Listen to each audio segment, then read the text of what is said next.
Maltempo in Veneto, terminata la ricognizione della regione, i danni ammontano a 1.769 milioni di euro. Zaia invia le richieste all'Unione Europea. Attentato di Strasburgo, ore decisive per il cronista trentino gravemente ferito alla testa e ancora in coma. Intanto ieri il presunto attentatore è stato ucciso dalle forze speciali francesi. Incidente stradale questa mattina a Monselice, un'auto con a bordo mamma e figlia esce di strada, ferita gravemente la piccola, trasportata con l'elicottero all'ospedale, in prognosi riservata. La situazione della Stefanel di Ponte di Piave, l'ultimo consuntivo segna un rosso da quasi 21 milioni di euro, il CDA in tribunale chiederà il concordato preventivo.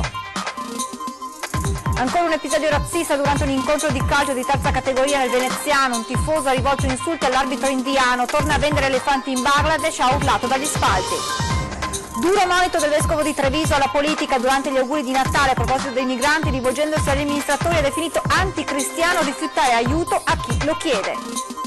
Da stasera alle 21:15 appuntamento imperdibile su Antenna 3. Ogni venerdì ripercorreremo i 40 anni della storia della nostra emittente con tanti ospiti e straordinarie immagini dal 1978 ad oggi.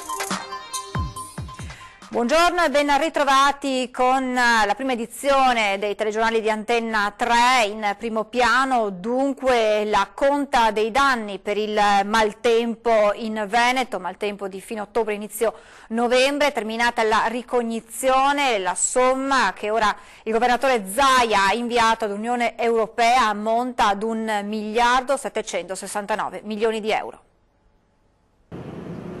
1.769 milioni di euro, questa è la cifra arrotondata dei danni causati dal maltempo in Veneto tra fine ottobre e inizio novembre. La somma delle varie voci arriva al termine della ricognizione effettuata dalla Regione e che il commissario delegato, nonché presidente del Veneto Luca Zaia, ha inviato a Unione Europea, Protezione Civile e ministeri interessati.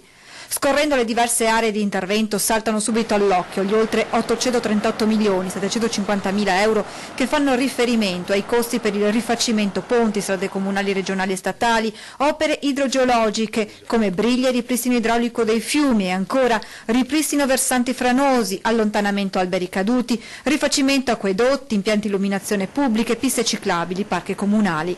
150 milioni di euro per il ripristino della sicurezza valanghiva, vanno infatti sistemati tutti i versanti a protezione degli abitati delle strade in cui le piante sono schiantate.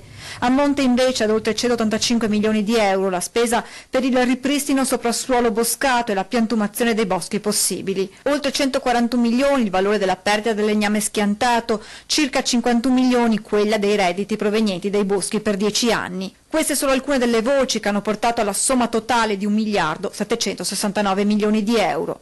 All'Unione Europea, spiega una nota, sarà richiesta dal Dipartimento della Protezione Civile Nazionale l'attivazione del Fondo per le emergenze comunitarie. L'attentato di Strasburgo adesso sono ore decisive per il giovane cronista trentino rimasto gravemente ferito nell'attentato di qualche giorno fa ai mercatini di Natale. Intanto ieri sera le forze speciali francesi hanno individuato e ucciso il presunto terrorista. Il killer 29enne che martedì sera ha fredato 3 passanti al mercatino di Natale di Strasburgo è stato ucciso dalla polizia francese nel corso di un blitz nel suo quartiere. Lo Stato islamico ha rivendicato la sua appartenenza alle file dei propri seguaci definendolo un soldato dell'ISIS. E mentre le indagini proseguono per capire se sia stato aiutato da qualcuno, i feriti più gravi, tra cui il 28enne di Trento Antonio Megalizzi, lottano per sopravvivere. Le condizioni del giovane giornalista laureato all'Università di Verona, raggiunto da un proiettile alla base del collo, sono delicatissime e queste ore vengono definite dai medici decisive. La veneziana Clara Rita Stevanato, che si trovava in quegli istanti con lui e con un'altra collega, la trentina Caterina Moser, ha fatto rientro a casa a Salzano dove i genitori la aspettavano con trepidazione dopo l'angoscia vissuta 3 giorni fa. Genitori che hanno parlato con commozione di Antonio, della sua famiglia, del dolore immenso che stanno attraversando, definendo questi ragazzi figli dell'Europa, ma anche una generazione la loro esposta a pericoli mai vissuti prima d'ora. E dopo i fatti di Strasburgo è stato attivato il protocollo di monitoraggio al carcere 2 Palazzi di Padova contro il rischio radicalizzazione. Può essere che nascano nuovi che si radicalizzano al momento, quindi non è che noi bisogna attenzionare solo una singola persona, tutti. Il penitenziario Due Palazzi di Padova tra gli osservati speciali dopo l'attentato di Strasburgo, con una popolazione carceraria composta da molti stranieri e il rischio radicalizzazione che può avvenire proprio durante il periodo di reclusione. A seguito dell'attacco in Francia è stato attivato il protocollo di monitoraggio. Bisogna capire quando uno manifesta una gioia o meno, e poi bisogna capire a che cosa ha gioito. In qualsiasi attentato venga fatto, noi attiviamo già il protocollo di monitoraggio, quindi allo Stato non abbiamo riscontrato niente di anomalo, però questi protocolli vengono attivati a livello nazionale. Con problemi da un lato di scarsità di personale e dall'altro di sovraffollamento di detenuti, il Due Palazzi può contare anche in questo campo, secondo la delegazione della funzione pubblica della CGIL all'uscita dal penitenziario dopo una visita alla struttura, sulla professionalità di chi ci lavora. Il poliziotto penitenziario è un poliziotto che è curioso, quindi ha voglia di conoscere e di imparare, e quindi è anche grazie alla sua volontà e il modo di dare sicurezza alle persone che controlla anche quei famosi detenuti che qua purtroppo non ci sono, che possono fare gesti come quello di Strasburgo e altri, che possono dare la loro solidarietà. Il sindacato chiede un miglioramento sia delle condizioni in cui operano lavoratrici e lavoratori del carcere, sia delle condizioni di reclusione. Questo è un carcere pensato negli anni 90 per 400 detenuti, attualmente ce ne sono 570 e viene valutato dall'amministrazione non un picco elevato, perché sono arrivati ad avere anche il doppio dei detenuti. Restiamo nel Padovano con la cronaca per un grave incidente stradale accaduto questa mattina a Monselice, ferita in modo serio una bambina. Grave incidente stradale in via Tre Venezie a San Bortolo di Monselice nella bassa padovana. Nello schianto è rimasta coinvolta un'auto che è andata a sbattere contro il muretto di una fabbrica della zona industriale. A bordo madre e figlia piccola, che è rimasta ferita ed è stata trasportata all'ospedale di Padova con l'elicottero del SUEM 118. Sembra che le sue condizioni siano gravi e che sia attualmente ricoverata in prognosi riservata. Sul posto anche i vigili del fuoco e i carabinieri, in via di accertamento la dinamica dell'incidente. Ed ora la pagina dell'economia con la storica azienda trevigiana Stefanel. L'ultimo consuntivo parla di un rosso da quasi 21 milioni di euro, con il consiglio di amministrazione pronto in tribunale a chiedere il concordato preventivo. Cala il buio sul futuro della Stefanel di Ponte di Piave. L'ultimo segnale non certo confortante è stata la sospensione temporanea delle negoziazioni dei titoli da parte di Borsa Italiana e la richiesta che verrà presentata in tribunale di concordato preventivo come tentativo estremo per evitare il fallimento. Del resto i conti a consuntivo parlano chiaro. Il gruppo accusa una perdita di quasi 21 milioni di euro che rischia di aumentare se non ci sarà un radicale riassetto complessivo della produzione e della distribuzione. Da indiscrezioni, oltre alla presenza di un commissario giudiziale, già si parla di notevoli tagli e vendite di tutta la struttura. I primi si abbatteranno sulla catena distributiva, con chiusure di alcuni negozi non profittevoli sia in Italia che all'estero e lo spostamento di negozi non in linea con il nuovo modello di negozio di prossimità, poiché troppo grandi o in location non adeguate. Le vendite si concentreranno su macchine, immobili e investimenti finanziari, quelli che il comunicato della dirigenza definisce gli asset strategici. Infine Stefanel chiederà gli ammortizzatori sociali per i dipendenti, tutto pur di tornare alla linea di galleggiamento, per evitare di portare definitivamente i libri in tribunale. E adesso il report sull'andamento del mercato del lavoro nel terzo trimestre 2018 in provincia di Treviso, realizzato dall'Ufficio Studi della CISL. I dati sul mercato del lavoro nella Marca trevigiana relativi al terzo trimestre 2018 confermano il trend di giugno, con un calo del saldo tra assunzioni e cessazioni, saldo che rimane comunque positivo, pari a 2.130 unità, ma in peggioramento del 42% rispetto allo stesso periodo del 2017, quando le unità erano 3.660. La preoccupazione sono ovviamente i mancanti investimenti, le mancate politiche per far ripartire l'occupazione per quanto riguarda le infrastrutture, per quanto riguarda il dare alle imprese quella tranquillità e quella sicurezza per avere quell'ottimismo necessario per fare investimenti. I settori che soffrono maggiormente sono il tessile, abbigliamento e calzaturiero, con un calo di 305 posizioni, il turismo meno 420 posizioni, ma soprattutto il metalmeccanico con un calo di 250 posizioni a fronte delle 600 in più del 2017. Una situazione definita preoccupante dalla CISL, che sottolinea poi come l'atteso decreto dignità non abbia portato nel nostro territorio i benefici sperati. Anzi, noi abbiamo riscontrato dal decreto dignità che non sono stati rinnovati alcuni contratti a termine e abbiamo una grossa difficoltà su quei lavoratori ultra 54 anni, cioè quella fascia di lavoratori che non hanno i requisiti per andare in pensione e hanno difficoltà di essere ricollocati all'interno del mondo del lavoro, che sono in forte, aumento di precarietà. Ci spostiamo nel veneziano e ci colleghiamo in diretta con Ilaria Marchiori, che ci racconta di un nuovo episodio di razzismo durante una partita di calcio. Buongiorno Ilaria, a te la linea. Buongiorno da Zellarino, dove si è verificato un episodio spiacevole ancora una volta su un campo da calcio. Ad essere preso di mira l'arbitro di origine indiana che domenica scorsa ha diretto la partita di terza categoria girone San Donà Portogruaro tra i Mestrini e il Torre di Mosto, e che è terminata 3-3. Torna a vendere gli elefanti in Bangladesh, dovreste essere bruciati tutti come gli ebrei, ha gridato un tifoso dell'Altobello alle Ardi Barche. In base all'articolo 11 del Codice di Giustizia Sportiva, responsabilità per comportamenti discriminatori, l'Altobello risponde in quanto responsabile per cori, grida e ogni altra manifestazione che sia per dimensione e percezione reale del fenomeno espressione di discriminazione. Da qui dunque l'obbligo di disputare una partita a porte chiuse, pena come sempre in questi casi sospesa trattandosi della prima violazione, ma la società ora sarà sottoposta ad un periodo di prova di 1 anno. Da parte sua l'Altobello ha immediatamente condannato l'episodio, la società dicono si dissocia e condanna in maniera netta il comportamento del suo sostenitore, che ha rivolto orribili epiteti razziali al direttore di gara. Non appena avremo individuato questo tifoso, isolato come correttamente specificato nel referto, aggiunge il dirigente, prenderemo seri provvedimenti. Da Zellarino è tutto, restituisco la linea allo studio. Grazie Ilaria Marchiori. Duro monito del Vescovo di Treviso alla politica durante gli auguri di Natale agli amministratori. Ha definito anticristiano rifiutare aiuto a chi lo chiede. La politica non è semplicemente indignazione di fronte a ciò che non va, è molto di più, perché deve perseguire obiettivi, suscitare e orientare forze, individuare modi e forme di ascolto e di incontro e portare a soluzioni, per quanto possibile, condivise. Così il Vescovo Monsignor Gianfranco Agostino Gardin, nel corso del tradizionale incontro con gli amministratori trevigiani per gli auguri di Natale. Rischiano oggi di prevalere anche nei nostri paesi le semine di odio, di contrapposizione, di rancore, di paure diffuse e instillate da chi per responsabilità e potere dovrebbe mirare ad aggregare e unire, ha ammonito il Vescovo.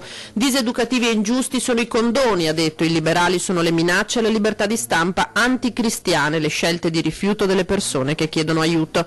Quindi la cena alla necessità di politiche per la famiglia, poi gli anziani, i giovani, a cui ha detto Gardin rischiamo di rubare il futuro, troppi si trasferiscono all'estero impoverendo di risorse intellettuali, economiche e operative le nostre comunità, e questo provoca un preoccupante impoverimento demografico con ricadute sull'intera società.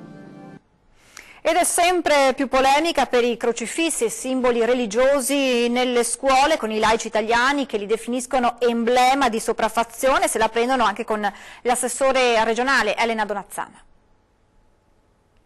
Noi diciamo no al crocifisso negli ambienti pubblici, no al presepe negli ambienti pubblici.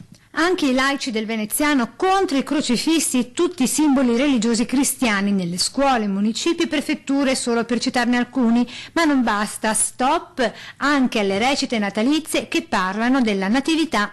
Se vengono cantate nelle scuole pubbliche, sì, perché la scuola pubblica è laica. Per i laici italiani vale il detto o tutti o nessuno, pertanto, a loro avviso, con Gesù deve essere esposto il Messia ebraico insieme a Maometto, Krishna per gli indù e altri simboli religiosi. In ragione di una lunga riflessione della Corte Costituzionale, che ritiene sbagliato una interpretazione di laicità come neutralizzante della spiritualità a favore di una laicità aperta a tutte le confessioni su un piano di pari diritti e pari dignità, sulla base di questa riflessione abbiamo chiesto che vengano affissi a tutte le pareti delle aule scolastiche tutti i simboli religiosi. Diversamente il crocifisso va tolto perché simbolo di prevaricazione, dicono. La rimozione dell'unico simbolo religioso, il crocifisso, in quanto emblema di sopraffazione sulle altre confessioni religiose. Atei anche contro l'assessore Elena Donazan e il bando regionale con cui premia le scuole che realizzano il presepe, invitandola a non approfittare del suo ruolo istituzionale per imporre dei pensieri che sono esclusivamente personali. Multa per inquinamento luminoso è quella arrivata ad un concessionario d'automobili di Padova. Una multa di 1.715 euro per inquinamento luminoso. Se l'è vista recapitare una concessionaria d'automobili di Padova, rea di avere posizionato nel proprio piazzale dei fari che impedivano di fatto di poter scrutare il cielo di notte. La sanzione è scattata perché il concessionario non avrebbe tenuto conto dell'avvertimento degli ispettori dell'ARPAV che avevano rilevato l'infrazione, dando a maggio all'imprenditore 90 giorni di tempo per mettersi in regola. La polizia locale ha così spiccato una multa di 1.715 euro 343 per ogni punto luce installato per violazione della normativa regionale contro l'inquinamento luminoso. Ci fermiamo adesso per pochi istanti di pubblicità, tra poco.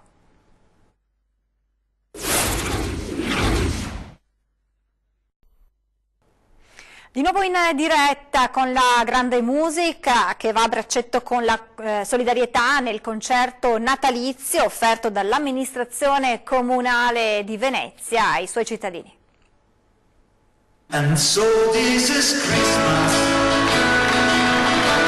And what have you done? Sarà uno spettacolo di canzoni italiane e non solo, con musica, orchestra, filmati e un coro d'eccezione. C'è grande attesa per il concertone di Natale che martedì 18 dicembre alle 21:30 vedrà Red Canziane esibirsi al Teatro Malibran di Venezia in un evento a ingresso libero e gratuito. Cominciamo con una suite musicale dedicata alla musica che ha attraversato la mia vita, alle canzoni di Natale, solo l'orchestra, poi entro io cantando And so this is Christmas con un coro di 13 bambini con me, dopodiché canterò le canzoni dei Beatles, canterò anche le canzoni dei Puma, canterò anche Gino Paoli, canteremo Luigi Tenco, canteremo Frank Sinatra, canteremo le grandi canzoni che hanno tracciato la nostra vita e poi canteremo anche I Dreaming on a White Christmas. Un appuntamento all'insegna della musica e della solidarietà, visto che l'intero ricavato delle offerte volontarie di quanti parteciperanno alla serata sarà devoluto alla Fondazione La Città della Speranza, che si occupa di malattie oncologiche infantili.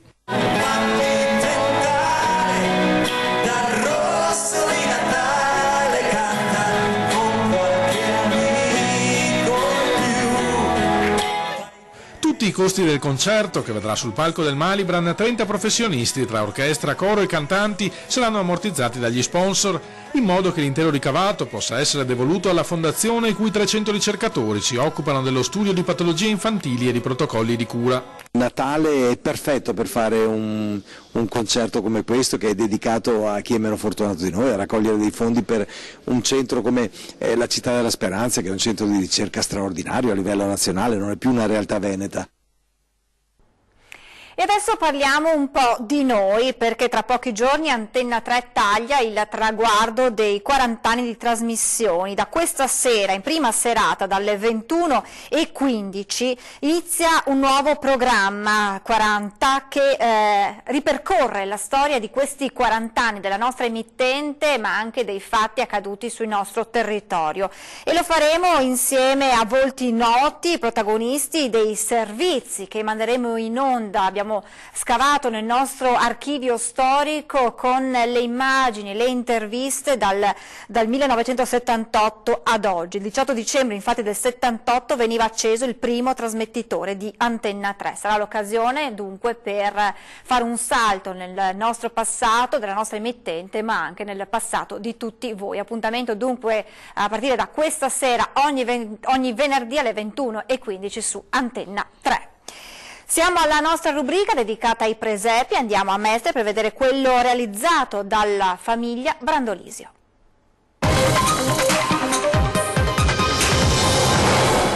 Questo presepio qua è fatto, come che vede, con tocchi di legno rancurai un pochettino in giro e chiaramente statuine è abbastanza povero come presepio, perché non ha casette, però ha un certo simbolismo di Piegore, che si inchina davanti alla mangiatoia di Gesù, che poi Gesù nella tradizione veneziana viene portato, messo dal papà a vigilia, a mezzanotte, a vigilia di Natale.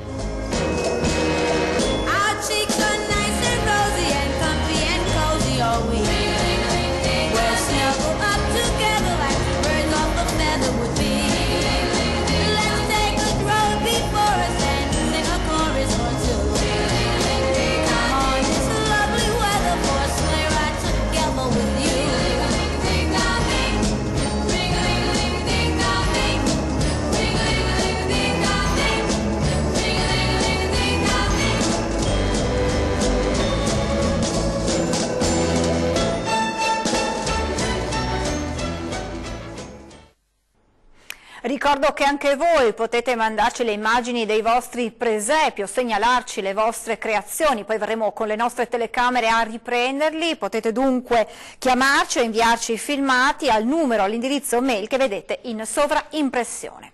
Siamo in chiusura, vi ricordo l'appuntamento questa sera con 20:10, ospite in studio l'assessore al bilancio del comune di Treviso, Cristian Schiavon. Ora previsione del tempo, grazie per essere stati con noi, buona giornata.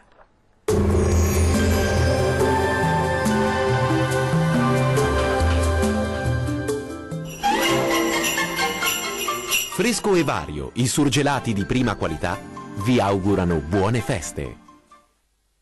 Ben ritrovati al meteo. Ancora maltempo sulle nostre regioni, con pioggia e anche con locali nevicate. Vediamo il dettaglio. Sul Veneto il cielo sarà molto nuvoloso e spesso coperto. Il tempo risulterà instabile sin dal mattino e per tutto l'arco della giornata, con precipitazioni piuttosto diffuse e localmente anche miste a neve. Migliorerà decisamente entro la nottata. Temperature fredde in ulteriore calo, con minime tra -2 e 2 gradi. Massime comprese invece tra 1 e 3 gradi. Diamo ora uno sguardo al Friuli Venezia Giulia. Tempo spiccatamente instabile anche sulla nostra regione, con piogge sul Pordenonese e con locali nevicate fino in pianura sui restanti settori, specie a partire dal pomeriggio. Anche in questo caso migliorerà col passare delle ore. Temperature minime intorno allo 0. Valori massimi compresi invece tra 1 e 2 gradi circa. Vediamo infine che tempo farà sul Trentino Alto Adige. La situazione sarà completamente differente sulla nostra regione. La grafica infatti ci mostra che sarà una giornata asciutta e stabile, con ampio soleggiamento su tutti i settori e con il cielo che si presenterà sereno o al massimo poco nuvoloso. Temperature minime intorno allo 0. Valori massimi compresi invece tra 7 e 8 gradi circa. Dal meteo di Antenna 3 per ora è tutto. Arrivederci al prossimo aggiornamento.